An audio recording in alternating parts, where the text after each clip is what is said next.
இருக்கிறது. அதனுடைய இலக்கம் 666. சரி, புத்தி உள்ளவன் என்ன செய்ய கடவன்? கணக்கு பார்க்க கடவன். நம்ம கணக்கு பார்த்தோம். சொல்லுங்க பார்க்கலாம், அந்த 666 என்ன? முதல் 6 யாரு? சொல்லலையா? முதல் 6 யாரு? சாத்தான். இரண்டாவது 6 யாரு? அந்தி கிறிஸ்து. மூன்றாவது 6 யாரு? எல்லாரும் இப்படியே இருக்கீங்களா? இந்த வெளிப்படுத்துற விசேஷத்தெல்லாம் எப்படி தியானிக்கணும்னா, ஒரு 30 நாள் வரிசையை என்ன செஞ்சிடணும்? கூட்டத்தை வச்சிடணும். இல்லைன்னா என்ன செஞ்சிடும்? இடையிடையே சில கல்யாண வீடு வரும், அப்படித்தானே? சில வேற நிறைய விருந்து வீடுகள் எல்லாம் வரும், நமக்கு நிறைய வேலைகள் வரும். இதனால என்ன செஞ்சிருவோம்? எல்லாம் மறந்துடுவோம். சரி, முதல் 6 யாரு சொல்லுங்க?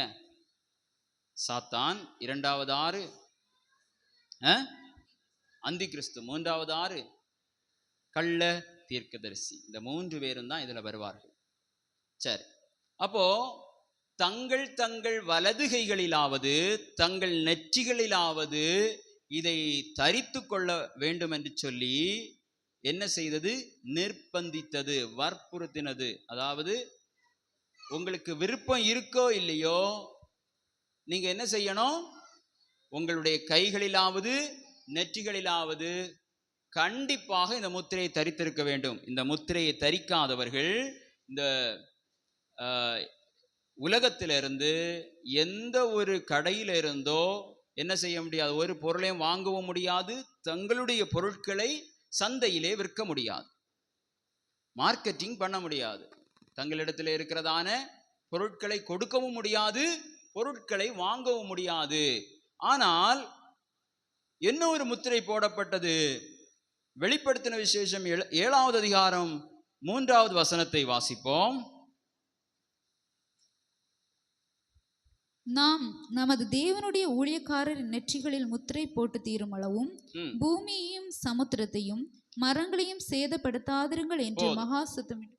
அப்போ இங்கே தேவ பிள்ளைகளை தெரிந்தெடுத்து முத்திரை போடுகிறார்கள்.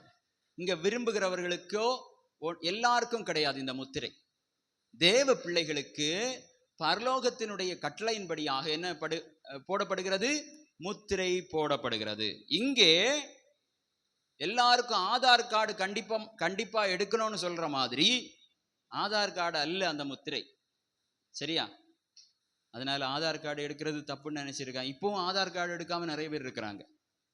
ஆதார் கார்டு எடுத்தா அந்தி கிறிஸ்துவனுடைய ஆட்சிக்குள்ளாடி நம்ம போயிடுவோம் அப்படின்னு சொல்லி. அப்படி அல்ல. ஆதார் கார்டு எடுக்காம இருந்தீங்கன்னா பேங்க்ல இப்போ என்ன செய்ய முடியாது? அக்கௌண்ட் ஓப்பன் பண்ணி இருந்தாலும் அதை என்ன செஞ்சிருவாங்க?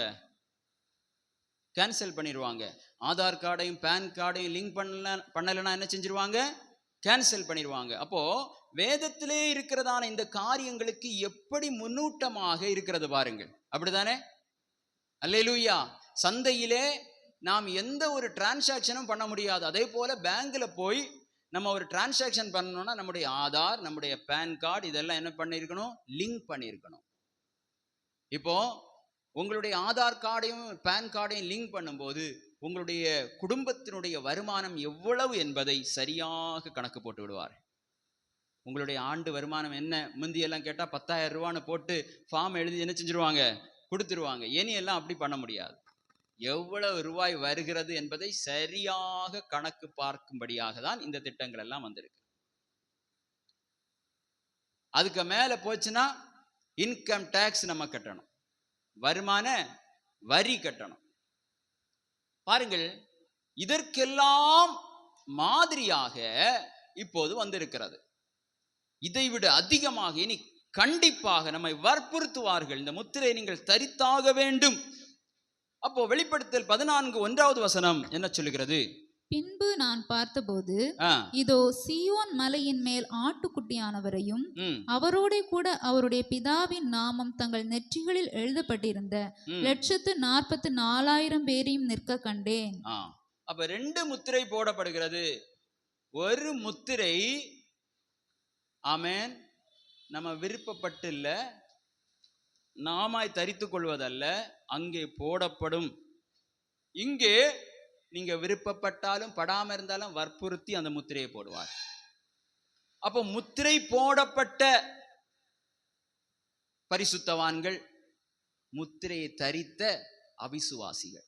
இது தரித்து கொள்வது, அது போடப்படுவது, அது கொடுப்பது.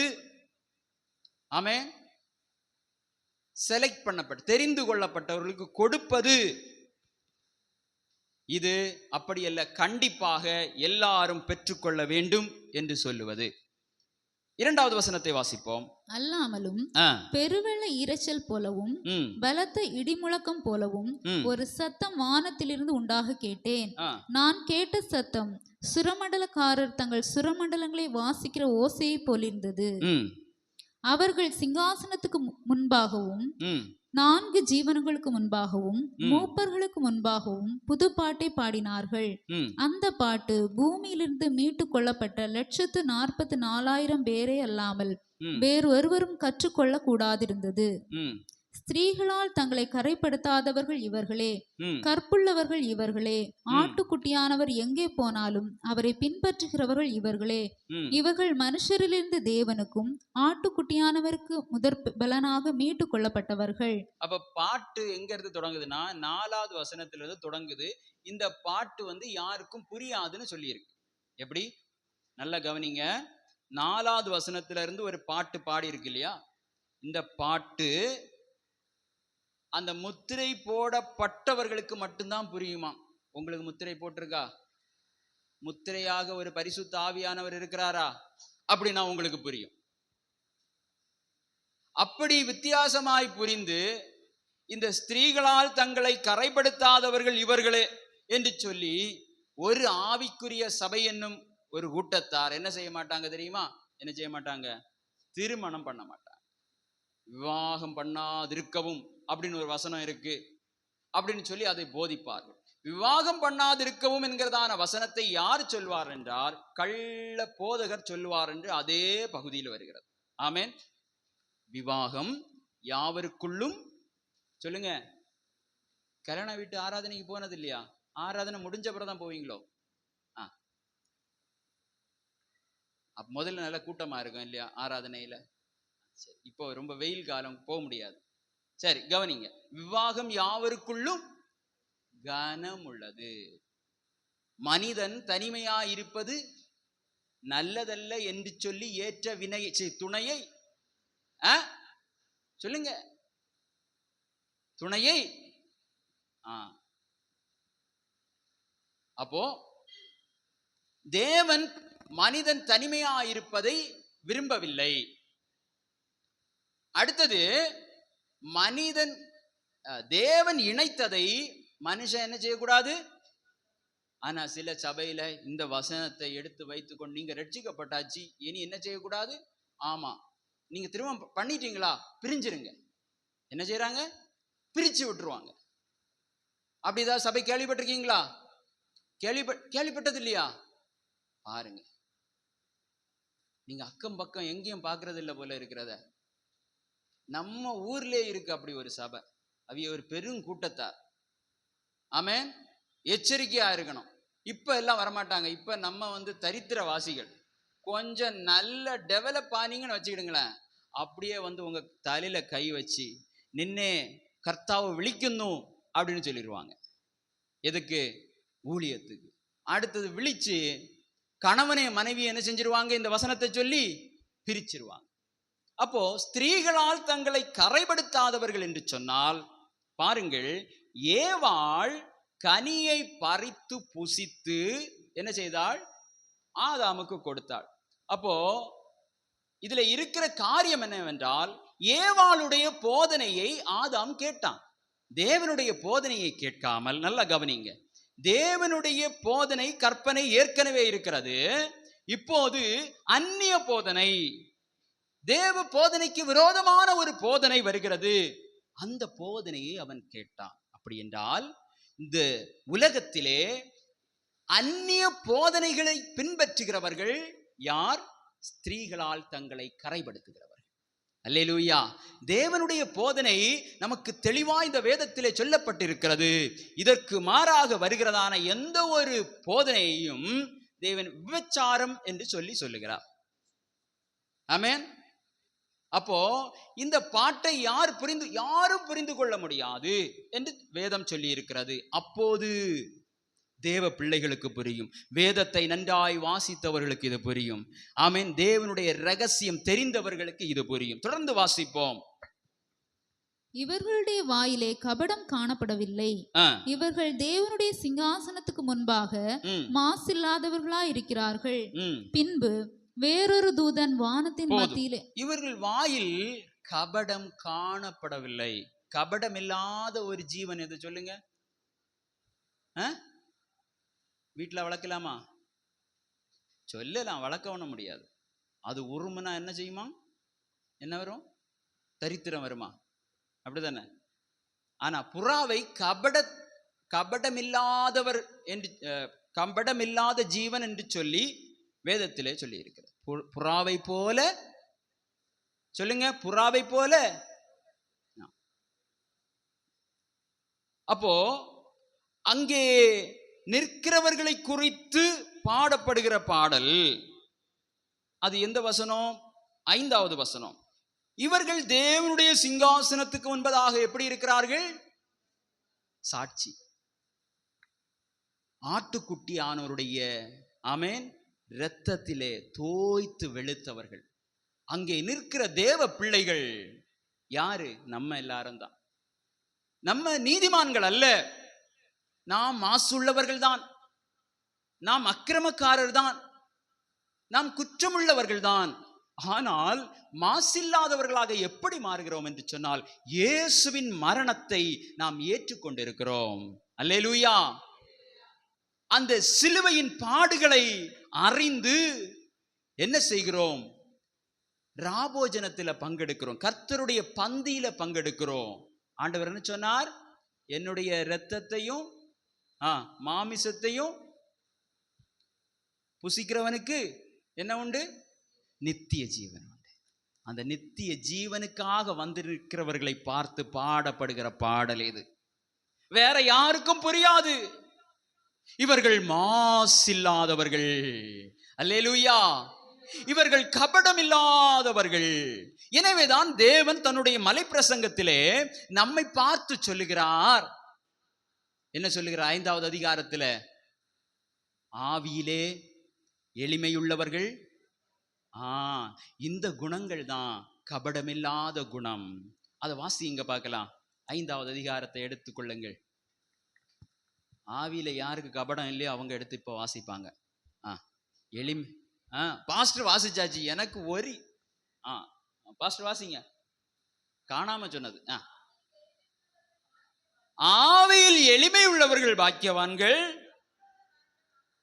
அடுத்த வசனத்தை இன்னொரு ஆள் வாசிங்க பார்க்கலாம். உங்களுக்கு என்ன உண்டு?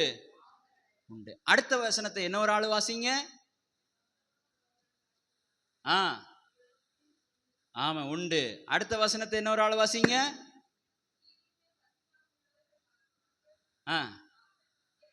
ஆமென். வசனத்தை பெற்றுக்கொள்கிறதுக்கு எவ்வளவு ஆசை இருக்கிறது பாத்தீங்களா? அடுத்த வசனத்தை இன்னொரு ஆள் வாசிங்க பாப்போம். யாருக்கு ஆசையே இல்லைன்னு பாப்போம்.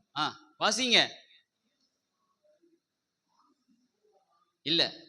அல்லேலூயா. சரி, அப்போ இவர்கள் கபடமில்லாதவர்கள், கபடற்றவர்கள் என்று சொல்லும் பொழுது இந்த குணங்கள், அல்லேலூயா, இந்த குணம் உள்ளவர்களாய் நாம் மாற வேண்டும் என்று சொல்லிதான் ஆண்டவர் பரலோக ராஜ்யம் எப்படிப்பட்டது, பரலோக ராஜ்யம் எப்படிப்பட்டது 46 ஓமை பக்கத்துல சொல்லி இருக்கிறார். எத்தனை ஓமை? 46. எந்த ஓமையும் உலகத்துக்கு உள்ளது கிடையாது. எல்லா ஓமைக்கு முன்னாடியும் பரலோக ராஜ்யம் எப்படிப்பட்டதென்றால், பரலோக ராஜ்யம் எப்படிப்பட்டதென்றால் பரலோகத்தை குறித்தே சொல்லி இருப்பார். அல்லேலூயா. தொடர்ந்து 6வது வசனத்தை வாசிப்போம். பின்பு வேறொரு தூதன் வானத்தின் மத்தியிலே பறக்க கண்டேன். அவன் பூமியில் வாசம் பண்ணுகிற சகல ஜாதிகளுக்கும், கோத்திரத்தாருக்கும், பாஷைக்காரருக்கும், ஜனக்கூட்டத்தாருக்கும் அறிவிக்கத்தக்கதாக நித்திய சுவிசேஷத்தை உடையவனாயிருந்து மிகுந்த சத்தமிட்டு தேவனுக்கு பயந்து அவரை மகிமைப்படுத்துங்கள். அவர் நியாய தீர்ப்பு கொடுக்கும் வேளை வந்தது. வானத்தையும் பூமியையும் சமுத்திரத்தையும் நீரூற்றுகளையும் உண்டாக்கினவரையே தொழுது கொள்ளுங்கள் என்று கூறினான். ஆமென். போதும். ஒரு தூதன் வானத்தின் மத்தியிலே பறந்து வந்து அவன் என்ன சொன்னான்? பூமியிலே வாசம் பண்ணுகிற சகல ஜாதிகளுக்கும், கோத்திரத்தாருக்கும், பாஷைக்காரர், உலகத்தில் இருக்கிற எல்லா மக்களுக்கும் ஒரு நித்திய சுவிசேஷம். அந்த சுவிசேஷம் மிகுந்த சத்தமிட்டு தேவனுக்கு பயந்து அவரை மகிமைப்படுத்துங்கள். அவர் நியாய தீர்ப்பு கொடுக்கும் வேளை வந்தது. அப்ப அந்த சுவிசேஷத்துக்கு பேர் என்னது? நியாய தீர்ப்பு. யார் யார் என்னென்ன கிரியைகள் செய்தார்களோ, நாம் சாகும்போது நம்மோடு கூட வருகிறது என்னது? சொல்லுங்க. மரிக்கும் போது ஒரு மனுஷனோடு கூட போகிறது என்னது? நம்முடைய கிரியைகள். அல்லேலூயா. ஏன் நீங்க இவ்வளவு அதிகமா சபைக்கு போறீங்க? இவ்வளவு ஏன் ஆண்டவருக்கு அதிகமா பயந்து இருக்கிறீங்க? இவ்வளவு ஏன் அதிகமா நன்மை செய்கிறீங்க? வேதத்தில் இருக்கிறதான வசனத்துக்கு நீங்க ஏன் கீழ்ப்படுகிறீங்க? என்னுடைய கிரியைகள். ஆமென். நான் மரிக்கும் போது என்னோடு கூட வருமா வராதா? வரும்.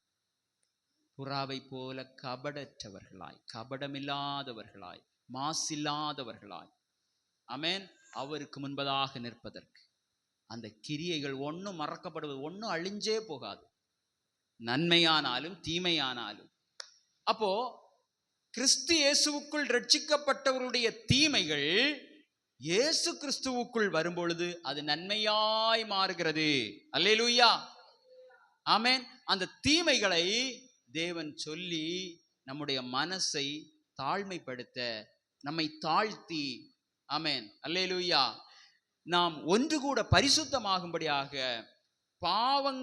பாவத்தையும் நீதியையும் குறித்து கண்டித்து உணர்த்துகிற பரிசுத்த ஆவியானவரை நம்முடைய இருதயத்தில் தந்திருக்கிறார். அல்லேலூயா. பழைய பாவங்கள் நமக்கு ஞாபகம் வரும், அதை சொல்லி குற்றப்படுத்த அல்ல, ஆமென், அதை செய்யாமல் இருப்பதற்காக, பரிசுத்த ஆவியை பெற்ற பின் அந்த பரிசுத்த ஆவியை துக்கப்படுத்தாமல் இருப்பதற்காக. அப்போ நித்திய சுவிசேஷத்தை உடையவனாயிருந்து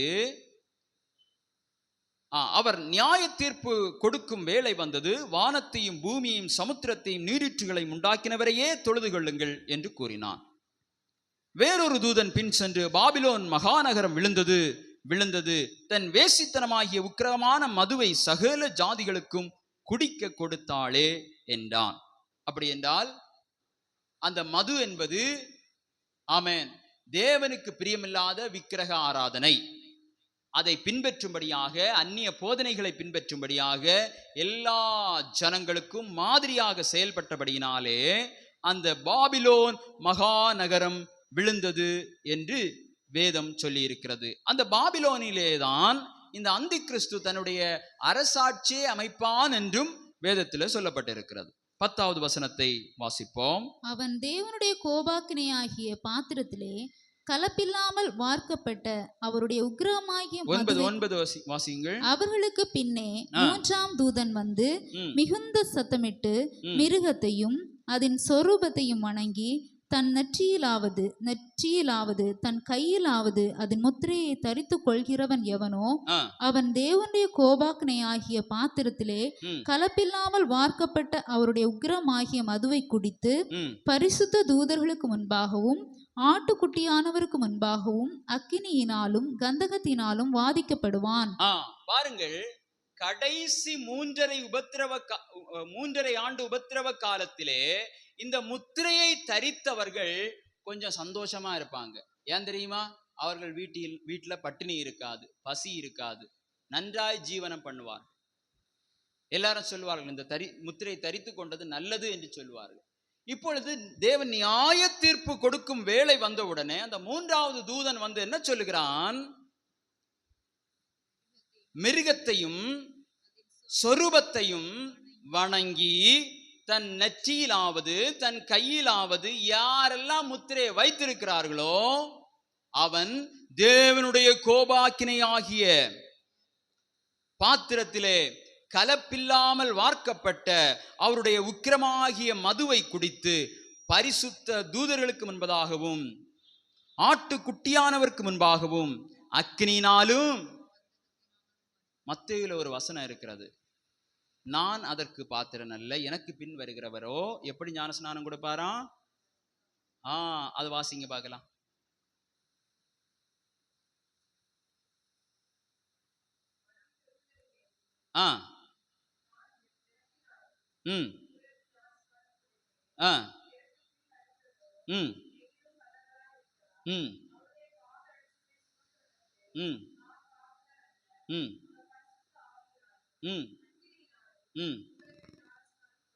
ரெண்டு ஞானஸ்நானம், ரெண்டுல ஒண்ணு கண்டிப்பா கிடைக்கும். பரிசுத்த ஆவியினால ஞானஸ்நானம் பெற்றவங்க எல்லாம் ஒரு அல்லேலூயா சொல்லுங்க பார்க்கலாம். அல்லேலூயா. கிடைக்காதவங்களுக்கு ரெண்டாவது ஞானஸ்நானம் ஆகும். ஒருக்கா கூட கேட்கிறேன், பரிசுத்த ஆவியினால ஞானஸ்நானம் பெற்றவர்கள் எல்லாரும் சந்தோஷமா சொல்லுங்க ஹல்லேலூயா. சின்ன பிள்ளைங்க எல்லாம் யோசிக்கிறாங்க, நாங்க தான் ஞானஸ்நானம் பெறலையே. அது ஜலத்தினால ஞானஸ்நானம், பரிசுத்த ஆவியினால ஞானஸ்நானம் என்பது அவரை அறிந்து கொள்ளுகிற அறிவு. ஆமென், அல்லேலூயா, ஸ்தோத்திரம். சரி, அப்போ இப்போது அக்கினியினாலே ஞானஸ்நானம் கொடுக்கிற நேரம். தொடர்ந்து வாசியுங்கள், அழகாக அந்த வசனம் சொல்லப்பட்டிருக்கிறது. அவர்களுடைய வாதையின் புகை சதா காலங்களில் எழும்பும். மிருகத்தையும் அதன் சொரூபத்தையும் வணங்குகிறவர்களுக்கும் அதனுடைய நாமத்தின் முத்திரையை தரித்துக் கொள்கிற எவனுக்கும் இரவும் பகலும் இளைப்பாறுதல் இராது. தேவனுடைய கற்பனைகளையும் இயேசுவின் மேலுள்ள விசுவாசத்தையும் காத்து கொள்ளுகிறவர்களாகிய பரிசுத்தவான்களுடைய பொறுமை இதிலே விளங்கும் என்று கூறினான். பின்பு பரலோகத்திலிருந்து ஒரு சத்தம் உண்டாக கேட்டேன். அது, கர்த்தருக்குள் மரிக்கிறவர்கள் இது முதல் பாக்கியவான்கள் என்று எழுது. அவர்கள் தங்கள் பிரயாசங்களை விட்டொழிந்து இளைப்பாறுவார்கள். அவர்களுடைய கிரியைகள் அவர்களோட கூட போம். ஆவியானவரும் ஆம் என்று திருவுளம் பற்றுகிறார் என்று சொல்லிற்று. நம்ம கூட என்ன வரும்? நம்முடைய கிரியைகள். அதனாலதான் எந்த ஒரு செயலை செஞ்சாலும், பேசினாலும், சிந்திச்சாலும் யோசிச்சு இது தேவனுக்கு பிரியமா இருக்குமா? ஆமென். தேவன் மகிமைப்படுவாரா? புசித்தாலும், சொல்லுங்க அந்த வசனத்தை, புசித்தாலும் குடித்தாலும் தேவனுடைய நாம மகிமைக்கென்று செய்யணுமா? அப்போ நம்முடைய கிரியைகள் நம்மோடு கூட வரும். நேரமில்லை, 14வது வசனத்தை வாசியுங்கள். பின்பு நான் பார்த்தபோது இதோ வெண்மையான மேகத்தையும் அந்த மேகத்தின் மேல் மனுஷகுமாரனுக்கு ஒப்பானவராய் தமது சிரசின் மேல் பொற்கிரீடத்தையும் தமது கையிலே கருக்குள்ள அரிவாளையும் உடைய ஒருவர் உட்கார்ந்திருக்கிறதையும் கண்டேன். அப்பொழுது வேறொரு தூதன் தேவாலயத்திலிருந்து புறப்பட்டு மேகத்தின் மேல் உட்கார்ந்திருக்கிறவரை நோக்கி, பூமியின் பயிர் முதிர்ந்தது, அறுக்கிறதற்கு காலம் வந்தது, ஆகையால் உம்முடைய அரிவாளை நீட்டி அறுத்துவிடும் என்று மிகுந்த சத்தமிட்டு சொன்னான். அப்பொழுது மேகத்தின் மேல் உட்கார்ந்தவர் தமது அரிவாளை பூமியின் மேல் நீட்டினார். பூமியின் விளைவு அறுப்புண்டது. ஆமென். கோதுமையை எங்க சேர்ப்பாராம்? சொல்லுங்க, கோதுமையை. மத்தேயுல இயேசு மலை பிரசங்கத்துல சொன்ன வசனம் எங்க நிறைவேறுகிறது? ஆமென். வெளிப்படுத்தின விசேஷத்துல நிறைவேறுகிறது. அல்லேலூயா. கோதுமை என்ன செய்வாராம்? களஞ்சியத்திலே சேர்ப்பார். பதரையோ. அடுத்தது வாசிங்க. பின்பு வேறொரு தூதன் கருக்குள்ள அரிவாளை பிடித்து கொண்டு பரலோகத்திலுள்ள தேவாலயத்திலிருந்து புறப்பட்டு வந்தான். அக்கினியின் மேல் அதிகாரமுள்ள வேறொரு தூதனும் பலிபீடத்திலிருந்து புறப்பட்டு வந்து கருக்குள்ள அரிவாளை பிடித்திருக்கிறவனை நோக்கி, பூமியின் திராட்சை பழங்கள் பழுத்திருக்கிறது, கருக்குள்ள உமது அரிவாளை நீட்டி அதன் குலைகளை அறுத்துவிடும் என்று மிகுந்த சத்தத்தோடே சொன்னான். அப்பொழுது அந்த தூதன் தன் அரிவாளை பூமியின் மேலே நீட்டி பூமியின் திராட்சை பழங்களை அறுத்து தேவனுடைய கோபாக்கினை என்னும் பெரிய ஆலையிலே போட்டான். பாருங்கள், பயிரை அறுக்கிறது யாரு? தேவன்.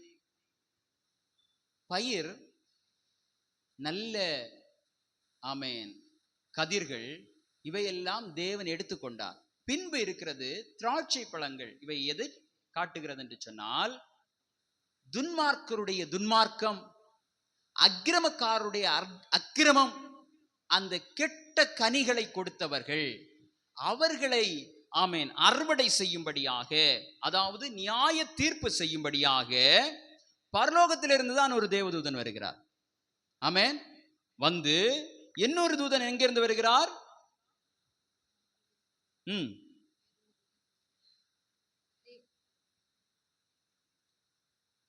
பூமியின் மேல் யாரெல்லாம் 15வது வசனத்தை வாசியுங்கள். அப்பொழுது வேறொரு தூதன் தேவாலயத்திலிருந்து புறப்பட்டு, அது இல்ல 17, பின்பு வேறொரு தூதனும் கருக்குள்ள அரிவாளை பிடித்து கொண்டு பரலோகத்திலுள்ள தேவாலயத்திலிருந்து புறப்பட்டு வந்தான். அக்கினியின் மேல் அதிகாரமுள்ள வேறொரு தூதனும் பலிபீடத்திலிருந்து புறப்பட்டு வந்து கருக்குள்ள அரிவாளை பிடித்திருக்கிறவனை நோக்கி, பூமியின் திராட்சை பழங்கள் பழுத்திருக்கிறது, கருக்குள்ள உமது அரிவாளை நீட்டி அதன் குலைகளை அறுத்துவிடும் என்று மிகுந்த சத்தத்தோட சொன்னான். 2 பேரும் எங்க இருந்தா வருகிறாங்க? பரலோகத்திலிருந்து தான் வருகிறாங்க. அப்போ இவர்கள் வந்து இந்த தேவனுடைய நியாய தீர்ப்பை நிறைவேற்றுகிறார்கள். 19வது வசனத்துல என்ன சொல்லப்பட்டிருக்கிறது? அப்பொழுது அந்த தூதன் தன் அரிவாளை பூமியின் மேல் நீட்டி பூமியின் திராட்சை பழங்களை அறுத்து தேவனுடைய கோபாக்கினை என்னும் பெரிய ஆலையிலே போட்டான். நகரத்திற்கு புறம்பேயுள்ள அந்த ஆலையிலே அது மிதிக்கப்பட்டது.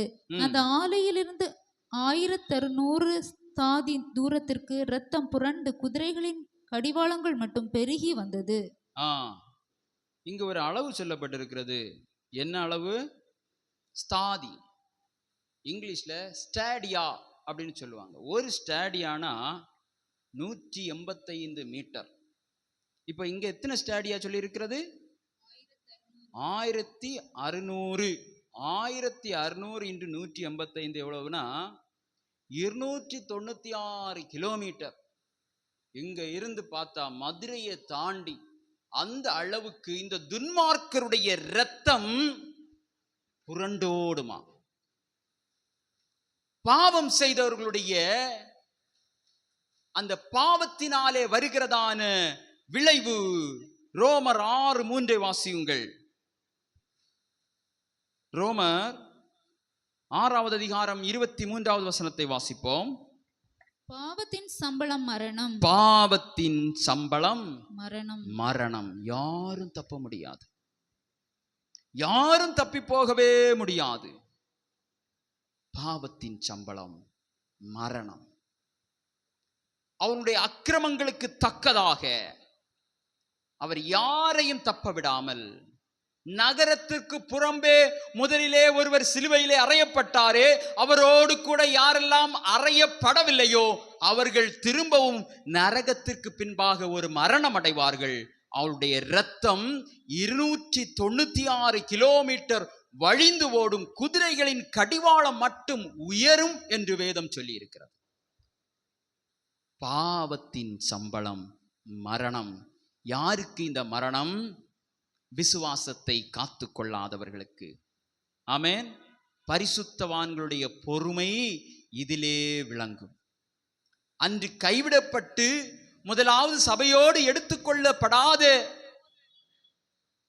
தேவனை அறிந்தும் ஆமென் பரிசுத்தத்திற்குள்ளே வராதவர்கள் அந்த உபத்திரவ நாளிலே அவர்கள் வாழ்ந்து கொண்டிருப்பார்கள்.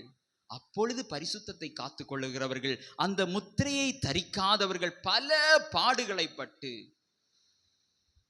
கதிராய் அறுக்கப்பட்டு தேவனோடு கூட சேர்க்கப்படுவார்கள். அப்போதும் விக்கிரக ஆராதனை இப்போது இருக்கிறது போல துணிகரமாய் பாவம் செய்கிறவர்கள், அநியாயம் செய்கிறவர்கள், அக்கிரமம் செய்கிறவர்கள், அவர்களுக்கு நகரத்திற்கு புறம்பே ஒரு ஆலை வைக்கப்பட்டு அவளுடைய இரத்தம் எப்படி புறப்பட்டு போகுமாம்? 296 கிலோமீட்டர் போகும். அந்த அளவிற்கு அவருடைய இரத்தம் தேவனுடைய கோபாக்கினை அன்று வெளிப்படும். பாவத்தின் சம்பளம் மரணம், மரணம், மரணம். யாரும் அதிலிருந்து தப்பி போகவே முடியாது. ஆமென். ஆனால் தேவனுடைய கிருபையோ, தேவனால் உண்டான அந்த கிருபையோ நமக்கு நித்திய ஜீவன். அல்லேலூயா. நகரத்துக்கு புறம்பே நமக்காய் சிலுவையிலே தொங்கின அந்த இயேசுவை நாம் நோக்கி பார்ப்போம். நமக்காக அடிக்கப்பட்டவர், என்னுடைய பாவங்களுக்காக அடிக்கப்பட்டிருக்கிறார் என்று சொல்லி அவருடைய வசனத்தை நாம் கை கொள்ளும் பொழுது நாம் மாசில்லாதவர்களாய், குற்றமற்றவர்களாய், கபடற்றவர்களாய் எங்கே நாம் போய் நிற்போமாம்? சிங்காசனத்திற்கு முன்பதாக. பின்பு நான் பார்த்தபோது இதோ சீயோன் மலையின் மேல் ஆட்டுக்குட்டியானவரையும் அவரோடு கூட பிதாவின் நாமம் தங்கள் நெற்றிகளில் எழுதப்பட்டிருந்த 144,000 பேரை நிற்க. அந்த 7வது அதிகாரத்தில் சொல்லப்படும். இன்னும் நான் பார்த்தபோது சகல பாஷைக்காரரும் கோத்திரக்காரரும், அப்படித்தானே, எல்லா உலகத்தில் உள்ள எல்லா பரிசுத்தவான்கள் அங்கே சொல்லப்பட்டிருக்கிறது. யார் என்றால் சபை. ஆமென். நம்ம எல்லாரையும் அங்கு சொல்லப்பட்டிருக்கிறது. எனவே ஜாக்கிரதை உள்ளவர்களாயிருப்போம், ஜாக்கிரதை உள்ளவர்களாய், விழிப்புள்ளவர்களாய் இருப்போம். பாவத்தின் சம்பளம் மரணம். எப்படி மரணம்? ஒரு மனிதன் மரிக்கும் பொழுது அவனுடைய எல்லா கிரியைகளும், ஒவ்வொரு நாளும் ஒவ்வொரு நொடியும் அவன் செய்கிறதான எல்லா கிரியைகளும் அவனோடு கூட போகும். பாவத்தின் சம்பளம் மரணம். அல்லேலூயா. ஆமென். ஆனால் தேவனால உண்டான கிருபை வரமோ அது நித்திய ஜீவன். அந்த நித்திய ஜீவனை பெற்றுக் கொண்டவர்களாய் எல்லாரும் எழுந்து நிற்கலாமா? ஹல்லேலூயா, ஹல்லேலூயா, ஹல்லேலூயா. நாம் இப்போது முத்திரையாக பரிசுத்த ஆவியானவரை பெற்றிருக்கிறோம். முத்திரையாக பெற்ற பரிசுத்த ஆவி அவர் வரும்போது, ஆமென், சபையை எடுத்துக்கொள்ள வரும்போது இந்த முத்திரை என்னும் பரிசுத்த ஆவியை பெற்றவர்கள் அவரோடு கூட எடுத்துக்கொள்ளப்படுவார்கள். ஹல்லேலூயா, ஹல்லேலூயா, ஹல்லேலூயா. Thank you Jesus. ஹல்லேலூயா. நன்றி இயேசுவே.